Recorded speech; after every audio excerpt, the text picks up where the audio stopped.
Doctor Puri, कुछ ऐसे early signs हैं जो हम नॉर्मली इग्नोर कर देते हैं बट वो हार्ट प्रॉब्लम्स को बढ़ावा देते हैं।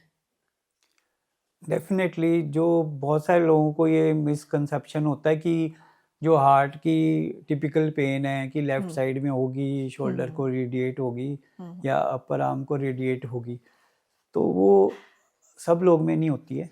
बहुत सारे लोगों में, ऑलमोस्ट 50% लोगों में ऐसी पेन टिपिकल नहीं होती है और वो किसी और फॉर्म में भी हो सकती है पेन।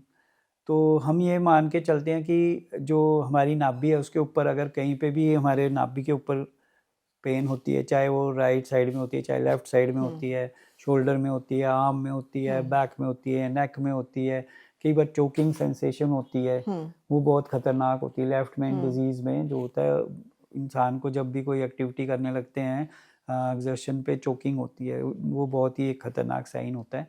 और बहुत सारे जैसे डायबिटिक पेशेंट्स होते हैं उनको पेन होता ही नहीं, साइलेंट अटैक आ जाते हैं। और फीमेल्स में भी टिपिकल पेन होती नहीं है।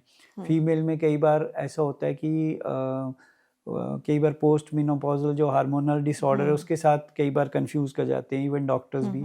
उनमें कई बार ऐसा होता है कि अजीब सी सेंसेशन हो रही है, वीकनेस हो रही है, लेथार्जी हो रही है, या उनको हेडेक्स हो रही हैं।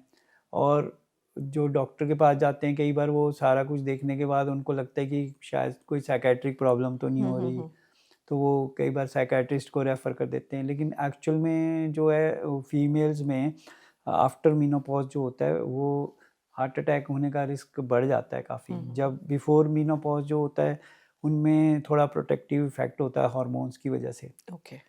तो वो सिम्टम्स जो हैं कई बार मिस कर जाती हैं। कई 50% ऑफ द फीमेल्स को जब पहली बार हार्ट अटैक होने के बाद ही पता लगता है कि उनको हार्ट की प्रॉब्लम है, उससे पहले डिटेक्ट ही नहीं होता। तो ये सब बातों का ध्यान रखना बहुत ज़रूरी है। और कई लोग गैस प्रॉब्लम की वजह से एसिडिटी को कंफ्यूज करते हैं कि एक्चुअल में हार्ट अटैक आ रहा होता है, लेकिन वो दवाइयाँ एसिडिटी की लेते रहते हैं।